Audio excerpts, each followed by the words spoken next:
Virat correct అండి. నా పేరు విరాట్. విజయ్. విజయ్నా? విజయ్. ఏం పేరు? హర్షవర్ధన్. అవునా? హర్షవర్ధన్. పిల్లలు బాగున్నారా? నన్ను గుర్తుపట్టారా? ఎప్పుడు గుర్తుపట్టారు? ఎన్నిసార్లు చెప్పినాను. అరే అంతా నవ్వుతావు, నువ్వు నవ్వవురా. అరే విజయ్ నువ్వు నవ్వవురా. నవ్వు అంటే నవ్వురా కొంచెం. నవ్వు రావట్లేదంటే సరే ఓకే. అదే ఇప్పుడు మీరు ఒంగోలు కలెక్టర్ ఆఫీస్ దగ్గరికి వచ్చారా? ఏమైనా కలెక్టర్ వాళ్ళు వెళ్ళారా? ఉన్నారు సార్. అర్జీ పెట్టుకోవాలంటే మరి అర్జీ రాయాలంట. అర్జీ రాసే వాళ్ళు మా వాళ్ళు అవ్వలేదు. మంచిగా నేర్పాలి. ఓకే లేట్ మళ్ళీ రేపు కూడా ఉండమన్నారా? ఏమైనా పని అర్జీ అన్ని తీసుకుంటే ఎప్పుడు పని పడి అని చెప్పారా? రేపు కలిసి ఇవ్వాలి సార్. 2 days పట్టింది అప్పుడు ఇంకా అంతేనా? అవును సార్. ఉండలేరా 2 days ఇక్కడ ఉండలేరా? ఇక్కడ ఉండలేం సార్. వెళ్ళాల్సింది ఊరికి వెళ్ళాల్సిందా? ఇప్పుడు వెళ్ళాల్సింది సార్. వెళ్ళాల్సిందేనా? వెళ్ళాలండి. వెళ్ళాల్సింది ఊరికి. 50,000 సాయం చేస్తే దాంట్లో మీ పోస్ట్ పెట్టిన తర్వాత నాకు 13,855 రూపాయలు ఎంత వచ్చాయి. అదే ఉందా?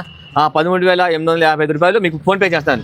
పోకల శ్రీనివాసరావు సారు ఇది ఇప్పిస్తున్నారు కదా మీకు, చెరు బెడ్లో ఇప్పిస్తున్నారు కదా, అది మాట్లాడి తీసుకోండి. ఫోన్ చేయకుండా ఉండొద్దు. ఎవరు సాయం చేస్తాంటప్పుడు వాళ్ళు మాట్లాడి తీసుకుంటామే, మాట్లాడకుండా తీసుకోకుండా ఉండొద్దు.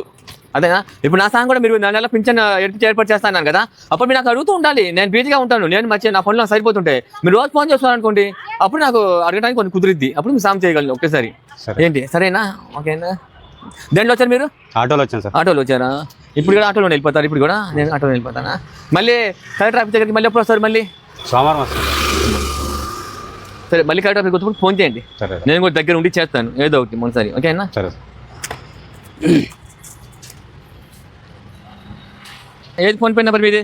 అదే నెంబర్ సార్. 96. ఇప్పుడు అతను ఫోన్ చేశారు, అదే నెంబరేనా? అదే నెంబరా ఫోన్పే నెంబర్?